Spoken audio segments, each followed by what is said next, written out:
Hello guys, இன்னைக்கு God level association மான்வாவோட episode 96 தான் பார்க்க போறோம். ஸோ மறக்காம எல்லாருமே ஒரு லைக்கை போட்டுருங்க. ஏன்னா அப்பதான் இன்னமும் நிறைய பேருக்கு ரெக்கமெண்ட் ஆகும், தொடர்ந்து வீடியோஸை போட முடியும். நிறைய பேர் வீடியோவோட டியூரேஷனை ஏற்ற சொன்னீங்க, ஆனால் பாசிபிளி இப்போ வாய்ப்புகள் ரொம்ப கம்மி தான். ஏன்னா மற்ற சேனல்லையும் நான் வீடியோ போடணும், அதே டைம்ல நான் இதுலயும் போடணும். ஆனால் டைம் வரும்போது கரெக்டா ஒரு ரெண்டு எபிசோடா நம்ம பார்க்க ஆரம்பிச்சிடலாம். ஸோ மறக்காம லைக்கை ஒண்டி போடுங்க. நான் பார்க்குறீங்க லைக் போடுறதுல லைக் பண்ணி சப்போர்ட் பண்ணா நம்ம சீக்கிரமா எல்லாத்தையுமே பார்த்து முடிச்சிடலாம். சரி வாங்க, நம்ம டைம் மிஸ் பண்ணாம எப்பிக்குள்ள போகலாம். எப்பிக்கோட ஆரம்பத்துல நம்ம ஹீரோ ஒசைடஸ் மேல ரொம்ப வேகமா போயின்னு இருப்பான். இதுக்கு முன்னாடி நைட் மாதிரி ஹெல்ஃபயரா ஆளு தூக்கச்சிருப்பான்ல, அதுல இருந்து ரிவார்டா டோட்டலா 3 ட்ரெஷர் கிடைச்சிருக்கும். அதுலயும் முக்கியமா 2 ஐட்டம் லெஜெண்டரியான ஐட்டம், ஒரு ஸ்கில் புக்கு, ஒரு வெப்பனு, ஒரு பிரேஸ்லெட், ஒரு பினிஷிங் மூக்கான ஸ்கில் புக்கா, அதே மாதிரி ஒரு வெப்பனு, ஒரு பிரேஸ்லெட்.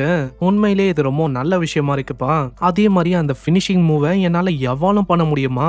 இது போதுமே. நம்மால கிட்ட கொச்சன்னு எவல்யூஷன் பாயிண்ட்டும் அங்க இருக்கும். 2000 எவல்யூஷன் பாயிண்ட மொத்தமா அந்த பினிஷிங் மூவ் மேல ஆளு இறக்குவான். அந்த ஸ்கில் புக்கோட பினிஷிங் மூவ் அதை பத்தி நம்மளுக்கு இப்பதான் தெரியுது. அதுதான் என்லெஸ் நைட்மேர். அது ஆல்ரெடி லெஜெண்டரியான கிரேட்ல இருந்திருக்கும். இப்போ 2000 பாயிண்ட்ஸ் இறக்குறதுனால மித்திக்கல் ஏன்ஷியன்ட் அந்த கிரேடுக்கு அது எவ்வளவுது. இதுக்கு முன்னாடியே நைட்மேர் ஹெல்ப் ஃபிளவர் அப்படின்னு ஒரு பாஸ நம்மால முடிச்சிருப்பான். அதுகிட்ட எப்படி அந்த நைட்மேருக்கான ஸ்கில் இருந்துச்சோ அதே ஸ்கில் இப்போ நம்மால கிட்ட இருக்கு. சிம்பிளா இந்த ஸ்கில்ல ஆக்டிவேட் பண்ணும்போது 160 மீட்டர்ல இருக்க எனிமிஸ் எல்லாருக்குமே அந்த நைட்மேர் எஃபெக்ட் அது தன்னால ஆக்டிவேட் ஆகும். ஒன்ஸ் அதுல மாட்டிக்கினா ஆல்ரெடி நைட்மேரோட லெவலும் 40ல இருக்கும். அதே மாதிரி ஒரு அட்டாக்கும் 40% நைட்மேர் அதிகமாயினே இருக்கும். யாருப்பா யோசிச்சா இந்த நைட்மேர் ஆட்ரிபியூட் இது இந்த அளவுக்கு பங்கமா இருக்கும்னு? ஏன்னா இது ஒரு டிவைன் லெவல்ல இருக்க ஒரு ஸ்கில்லுப்பா.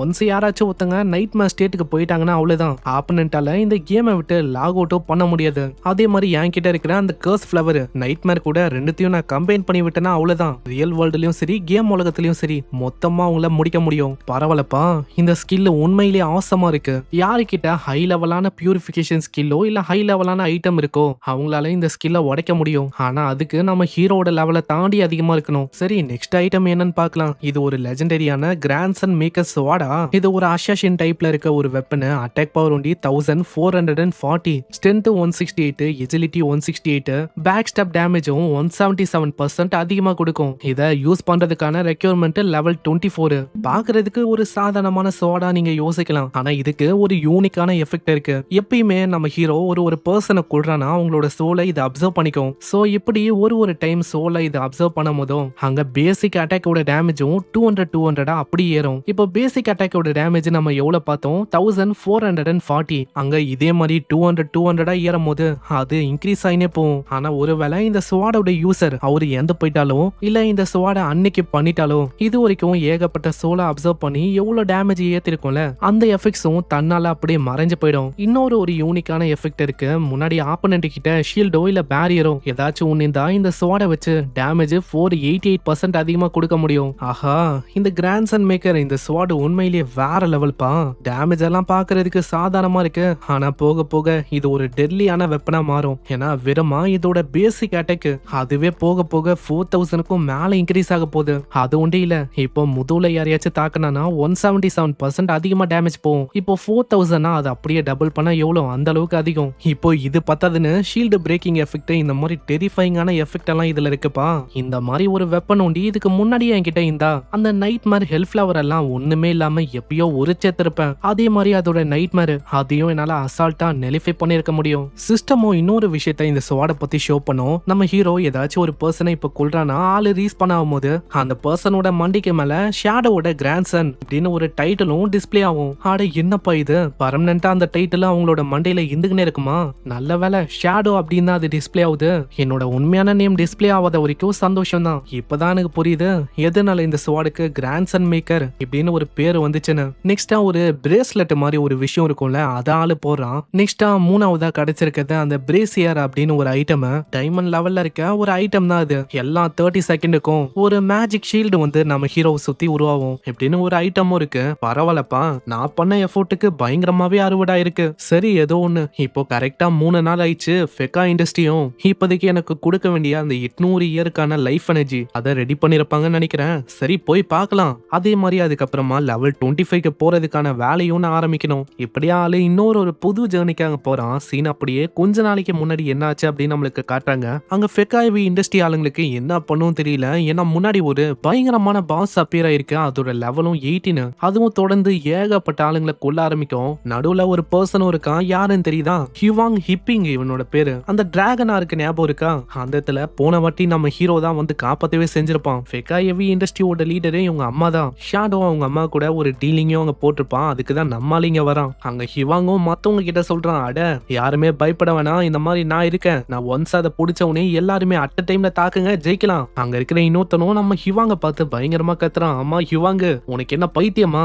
அது அமெரல் கிரேட்ல இருக்க பாஸ், உன்னைய நீ என்ன ஷேடோன்னு யோசிக்கிறியா என்ன? ஆனா ஹிவாங்கு கேட்காம ஒரு மாதிரி அவனோட கண்ணெல்லாம் வித்தியாசமா இருக்கு. என்னப்பா இந்த மாதிரி என்ன பத்தி உங்களுக்கு தெரியவே இல்ல, ஜஸ்ட் வெயிட் பண்ணி கண்ணை தோந்து பாருங்க, என்னோட அபேஸுக்கான பவர் அது எப்படி இருக்கும்னு. அங்க மத்தவங்களுக்கு புரியல. ஆமா இவன் என்னடா பண்ண போறான் அப்படின்னு தான் யோசிப்பாங்க. ஹிவாங் பவரை பயன்படுத்தும் போதே சொல்றான், ஷேடோ பத்தி நீங்க புகழ்ந்து புகழ்ந்து பேசுறீங்க, ஆனா அவன் ஜஸ்ட் ஒரு ஷேடோ தான். அவன மாதிரி ஒரு பர்சனால வெறுமா ஒளிய ஒண்டிதான் முடியும். ஆனா இதுவே நான் அப்படி இல்ல, நான் தான் டார்க்னஸ் ஃப்ரம் த அபிஸ். உண்மையான டார்க்னஸ் எப்படி இருக்கும்னு இப்பதான் என்னோட பவர்ஸை நான் காட்ட போறேன். அபிசல் ஸ்வாம்ப் அப்படின்னு ஒரு ஸ்கில்ல பயன்படுத்தணும்னு கீழ இருந்து ஒரு வித்தியாசமான லேயரும் அப்படியே அப்பியர் ஆகுது. அபிசல் ஸ்வாம்பும் அப்படியே அந்த எமரல் பாஸ பிடிக்க ஆரம்பிக்கும். இதை பாக்குற மத்தவங்களும் ரொம்ப ஆச்சரியமாவுறாங்க. என்னப்பா இது, ஹிவாங் பண்ண டெக்னிக் வேலை செய்தா? அங்க ஹிவாங்க மத்தவங்க கிட்ட சொல்றான், எல்லாருமே என்ன பண்ணிருக்கீங்க, சீக்கிரமா இதை தாக்குங்க. அங்க ஹிவாங்கோட அம்மாவும் அதேதான் சொல்லுவாங்க, சீக்கிரம் என் பையன் சொல்ற மாதிரி எல்லாருமே தாக்குங்க. அங்க தாக்கும் போது 3000 2000 1800 இந்த மாதிரி டேமேஜும் அதிகமா போகும். அந்த டேமேஜை பார்த்து எல்லாருமே வியந்து போறாங்க. பரவாயில்லையே, டன் கணக்குல ஏகப்பட்ட டேமேஜ் அதுக்கு கொடுக்கறோம். ஆட ரொம்ப சந்தோஷமாவத, கொஞ்சம் அதை பாரு. அந்த அபிசல் ஸ்வாம்பை விட்டு எப்படியோ அது வெளியில வந்தது. அதோட செகண்ட் ஃபேஸுக்கும் அந்த எமரல் பாஸ் போகுது. அங்க வித்தியாசமா ஏதோ ஒரு பவரையும் அது சார்ஜ் பண்ண ஆரம்பிக்கும். ஐயோ சீக்கிரமா ஒரு ப்ரொடெக்டிவ் பேரியரை உருவாக்குங்க. உருவாக்கலாம் டைம் இல்ல, சீக்கிரமா ஓடு. ஈகோ ஆஃப் அபேஸ் அப்படின்னு ஒரு ஸ்பெல்ல ஆளு போடுவான். இதனால செயினும் அப்படியே அதை பிடிக்கும். அங்க எல்லாருமே ஆச்சரியமாவுறாங்க. ஆமா அவன் என்ன அவ்வளவு பெரிய அட்டாக்கை இன்ட்ராப் பண்ணிட்டானா? அங்க ஹிவாங்க சொல்றான், என்னோட பேத்தட்டிக்கான அம்மா பாருங்க, நம்மளுக்கு கீழே இருக்கிற இந்த ஆளுங்க இவங்க எல்லாருமே ஒரு கோலையான ரேட்டு தான். ஏன்னா இவங்களால பெருசா இங்க எதுவுமே பண்ண முடியாது. ஆப்வியஸா இங்க நான் உண்டு இல்லனா கேரண்டடா நம்மளால ஜெயிக்கவே முடியாது. ஏன்னா இங்க இருக்கிற மத்தவங்க எல்லாருமே கோலைங்க. அவங்களுக்கு ஓடவும் ஒளிய ஒண்டிதான் அங்க தெரியும். மத்தபடி அவங்களால பெருசா எதுவும் பண்ணவே முடியாது. சரி, நான் உங்களுக்கு காட்டுறேன் உங்களோட ட்ரூவான பொட்டென்ஷியல் அது என்னன்னு. இப்பதான் நம்ம ஃபெகா இண்டஸ்ட்ரியோட உண்மையான பவரையே நீங்க பார்க்க போறீங்க. எப்படின்னு அவனோட அபேசல் பவரை அவங்களோட ஆளுங்க மேல போட ஆரம்பிக்கிறான். அபேஸ் ஆஃபரிங்னு வித்தியாசமா ஏதோ ஒரு ரெட் கலர் லேயரும் அவங்க மேல அப்பியர் ஆகுது. அவங்களோட கண்ணு உடம்பு எல்லாமே ஒரு வித்தியாசமா மாற ஆரம்பிக்கும். பாத்தீங்களா, இதுதான் அபேஸோட பிளெஸிங். இப்போ உங்களோட லைஃப் எனர்ஜி எல்லாமே ஒரு பயங்கரமான எனர்ஜியா மாறும். எல்லா ஆட்ரிபியூட்டும் 99% பங்கமா பூஸ்ட் ஆக போகுது. பூஸ்ட் ஆன அத்தனுடைய சீக்கிரம் எல்லாருமே சார்ஜ் பண்ணி தாக்குங்க. ஆர்டர்ஸ் அங்க இருக்கிற ஆளுங்களால மறுக்க முடியல. எல்லாருமே அட் டைம்ல அட்டாக் பண்ண ஒரு பெரிய எக்ஸ்ப்ளோஷனும் கிரியேட் ஆகுது. அங்கேயே எமரல் கிரேட்ல இருக்க பாஸும் மொத்தமா அழிஞ்சு போகுது. சிஸ்டம் வழியா இவங்களுக்கு ஒரு நோட்டிபிகேஷனும் வரும், ஃபெகா ஹெவி இண்டஸ்ட்ரி வெற்றிகரமா எமரல் கிரேட்ல இருக்க ஒரு பாஸ கொண்டாச்சு. இத பார்த்தோன்னே எல்லாருக்குமே அவ்வளவு சந்தோஷம். ஏன்னா முதல் முறையா ஒரு எமரல் கிரேட்ல இருக்க பாஸ நம்ம வெற்றிகரமா கொன்னுட்டோம். பாருங்க அங்க எந்த அளவுக்கு ரிவார்டு இருக்கு. இது எல்லாத்துக்குமே காரணம் நம்ம ஹிவாங் தான். இப்படின்னு நம்ம ஹிவாங்க தலையில வச்சு அவங்க கொண்டாடுறாங்க. அங்க அம்மாக்கு புரியுது ஏதோ ஒரு விஷயம் சரியில்லை. இதனால தன்னுடைய பையனை அவங்க வர சொல்றாங்க. ஹிவாங் கொஞ்சம் தனியா வரியா கண்ணா, உங்ககிட்ட கொஞ்சம் பேசணும். தனியா வந்ததுக்கு அப்புறம் அவங்க அம்மாவும் அங்க கேக்குறாங்க, ஆமா உங்ககிட்ட எப்படி இந்த மாதிரி ஒரு ஸ்கில் எல்லாம் இருக்கு? அட நீங்க என்ன சொல்றீங்கம்மா, பாருங்க நம்ம பேட்டில ஜெயிச்சிட்டோம். இதுக்காகவும் எதுக்காக ஏதோ நான் தப்பான விஷயத்த பண்ணமால நீங்க கொஸ்டினை கேக்குறீங்க? ஹிவாங் நான் கேட்ட கொஸ்டினுக்கு ஆன்சரை கொடுப்பியா? அம்மா நான் ரீசெண்டா ஒரு பாஸை டிஃபீட் பண்ணேன். அதுக்கப்புறம் தான் இந்த அபேஸுக்கான எபிலிட்டியும் எனக்கு வந்துச்சு. என்ன நீ இப்படி போய் சொல்லிருக்க? ஏன்னா நீ ஒரு மேஜ் கிட்ட ஆப்வியஸா இந்த மாதிரி ஸ்கில்லே இருக்காது. நம்ம என்னதான் இந்த எமரல் கிரேட்ல இருக்க இந்த பாஸை டிஃபீட் பண்ணியிருந்தாலும் நம்ம இதை டிஃபீட் பண்றதுக்கு கொண்டு கிட்டத்தட்ட 300 வருஷங்களுக்கான லைஃப் எனர்ஜியை மொத்தமா இழந்திருக்கும். அது எல்லாத்துக்குமே காரணம் நீதான். அந்த லைஃப் எனர்ஜி முழுக்க நம்ம ஷேடோவுக்கு தரணும். ஷேடோ வேற சீக்கிரமா இங்க வரப்போறான். அதே மாதிரி உன்கிட்ட இருக்கிற அந்த ஸ்கில் அதுவும் எனக்கு சரியா பல்ல. ஏதோ ஒரு விஷயம் தப்பா இருக்கு. போதும் ஆனா உனா ஷேடோ எப்ப பார்த்தாலும் ஷேடோ தான். அதே மாதிரி கில்டால அந்த பாஸை டிஃபீட்டே பண்ண முடியல. ஏதோ நான் இந்த நாள் தான் அது டிஃபீட்டே ஆச்சு. ஆனா இப்பயும் ஏதோ ஒரு கிரிமினல் மாதிரி என்ன ட்ரீட் பண்றீங்க. இதுக்கு மேலேயும் நான் ஷேடோவுக்கு ஒரு நாய் மாதிரி இருக்க விரும்பலமா? அதே மாதிரி யாருக்கு கீழயும் நான் இருக்க மாட்டேன். உங்களோட கண்ட்ரோல்லயும் நான் இருக்க விரும்பல. ஜஸ்ட் நீங்க வெயிட் பண்ணுங்க, நானே அந்த ஷேடோவை முடிக்கிறேன். அதுக்கப்புறம் நானே இந்த ஃபெகா ஹெவி இண்டஸ்ட்ரியை லீட் பண்ணுவேன். டாஷியால நம்பர் 1 நம்ம தான் இருக்க போறோம். அம்மா பக்கத்துல ஒரு பொண்ணு இருப்பா. அந்த பொண்ணும் எவ்வளவோ அங்க தடுக்க ட்ரை பண்றா. அட வெயிட் வெயிட் பண்ணுங்க ஹிவாங், நீங்க அதுக்கு ரொம்ப யங்கா இருக்கீங்க, உங்களுக்கு இந்த உலகத்துல எப்படி சர்வே பண்ணும் அப்படின்னு தெரியாது. ஆன்ட்டி பண்றது எல்லாமே உங்க நல்லதுக்காக தான். நல்லதுக்காகவா? எனக்கு யான்னு புரியல. எதுக்காக இந்த மாதிரி ஒரு அக்லியான உமன் கிட்ட என்ன மேட்ச் பண்ண பாக்குறீங்கம்மா? இவன் எனக்கு தேவையில்லை அப்படின்னு ஒரே ஒரு அடிதான் அடிப்பான். கழுத்தே முறிஞ்சு போய் அப்படியே அந்த பொண்ணு விழுவா. அங்க கழுத்தே மொத்தமா முறிஞ்சு போனனால ஷியோ ஹுய் சிஸ்டம் அவ இறந்து போயிட்டா அப்படின்னு ஒரு நோட்டிபிகேஷனும் அங்க வரும். ஏகப்பட்ட லைஃப் பேனும் இருக்கும். ஸ்டார்டிங்ல ஹிவாங்குக்கு ஒரு மாதிரி இது ரொம்ப ஜாலியா இருக்கும் பண்றதுக்கு. ஆனா அதுக்கப்புறமா ஆளுக்கு ரியலைஸ் ஆகுது, ஐயோ நம்ம என்ன பண்ணிருக்கோம்னு. ஆனாலும் கண்டுக்கல, அப்படியே ஆளு போக ஆரம்பிக்கிறான். ஹிவாங்கு எங்க போயின்னு இருக்க, வா. இதுக்கப்புறம் சீன் அப்படியே நம்ம சுமாவை நோக்கியும் அந்த சூ அந்த பர்சனை நோக்கியும் வரும். அவங்க ரெண்டு பேருமே இறந்து போயிருப்பாங்களே, அந்த இடத்துக்கு ஒரு கை வந்து பவரை அப்சர்வ் பண்ணு. நான் சொல்ல தேவையில்ல இது யாருன்னு, அதாங்க அந்த காவ் அந்த பர்சன் தான். அந்த பர்சனும் நல்லா பவர் அப்சர்வ் பண்ணிட்டு, வாவ் என்ன ஒரு நைஸான ஸ்கில்லா இருக்கு. சுமா சூ சுமா ரெண்டு பேருமே ரெஸ்ட் அண்ட் பீஸா இருங்க. இதுக்கப்புறம் சீன் அப்படியே அந்த மேஜிக் லேர்னிங் டவரை நோக்கி வரும். அந்த இடத்துல ஒரு பர்சனும் நின்று இருப்பான். திடீர்னு ஒரு ஜெயிண்டான டிராகனும் அப்பியர் ஆகுது. அதை பாக்குற ஆளுக்கு சுத்தமா இல்ல, ஐயோ ஒரு ஜெயிண்டான டிராகன் பாஸ் அப்பியர் ஆயிடுச்சே, எல்லாருமே பேட்டிலுக்கு ரெடி ஆகுங்க, ஓடுங்க.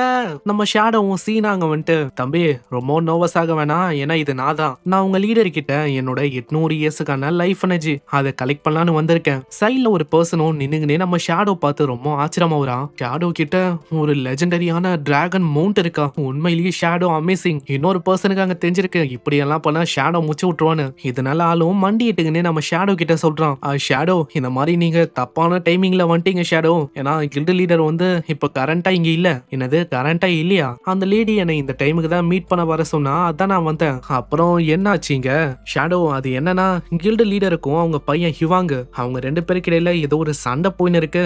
அதனாலயே அவங்க லாகினே பண்ணல. ஆனா என்ன ஆச்சு அதை பத்திலாம் எனக்கு தெரியாது ஷேடோ எப்படின்னு இந்த பர்சனும் சொல்ல, இங்கே இந்த எபிசோட முடியுது. சோ இந்த எபிசோடு உங்களுக்கு பிடிச்சிருக்கும்னு நினைக்கிறேன். பிடிச்சிருந்தா மறக்காம ஒரு லைக்கை போட்டுருங்க, ஏன்னா அப்பதான் நிறைய பேருக்கு ரெக்கமெண்ட் ஆகும், தொடர்ந்து வீடியோஸை போட முடியும். இப்பதான் பிரச்சனை இன்னமும் பெருசாயினே இருக்கு. ஏன்னா அந்த காவ் அவன் கலெக்ட் பண்ற விஷயத்திலேயே நம்மளுக்கு தெரியுது, அவனுக்கும் நம்ம ஹீரோக்கும் இடையில ஒரு தகராறு ஏற்பட போது. பார்க்கலாம் என்ன ஆகுதுன்னு. நான் உங்களை நெக்ஸ்ட் எபிசோட்ல சந்திக்கிறேன். தேங்க்யூ ஃபார் வாட்சிங். சைனரா.